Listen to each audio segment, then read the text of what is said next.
আসল ঘটনা ওই যে সমগমে ছেলে হয়নি, তখন ও কী করলো, সাধু সন্ন্যাসদের ধরতে লাগলো। জড়িবুটি, জড়িবুটিতে জন্ম এরা, রাম দশরথ লক্ষ্মণ এরা জড়িবুটিতে, কৈকেয়ী এরা জড়িবুটিতে জন্ম, ঠিক আছে। আর ওই জড়িবুটি থেকে হনুমান জন্ম, বুঝলে তো, ওই জড়িবুটিতে। হনুমান তো পবন পুত্র। হ্যাঁ, তো ওরও তো সেই জন্ম, কারণ ওরও তখনকার- ছেলে ছিল না। ওই যে হনুমানের যে বাবা ছিল, ওদেরও ছেলে ছিল না, তো ওরাও সেই ভগবানকে ডাকতো। অঞ্জনা পুত্র। হ্যাঁ, যে আমরা তো আর ছেলে পুত্র নাই, তো গঙ্গার ধারে গিয়ে, পুকুরের ধারে গিয়ে ওই চান করতো, আর ওই সূর্যের দিকে দর্শন করে হাত পেতে ইয়ে করতো, এ ঠাকুর আমাদের তো ছেলে না।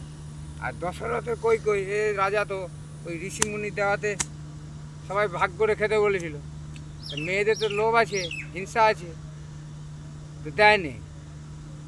কি জানো, একটা বউকে দেয়নি, ও শিল ধুয়ে খেয়েছিল, বুঝলে, বাকিগুলো খেয়েছিল। তার মধ্যে 3টে ট্যাবলেট হয়েছিল, তিনটে রানি তো, হ্যাঁ। তাতে একটা নিয়ে পালিয়ে গেছে। কিসে নিয়ে গেছিল? কাকে ছো মেরে নিয়ে গেছিল, ডাল কাক। ডাল কাক দেখেছো তো, এই বড় বড় মুখ হয়, ডাল কাক কালো, এই কালো ডাল কাকে নিয়ে চলে যায়। এই গুছিয়ে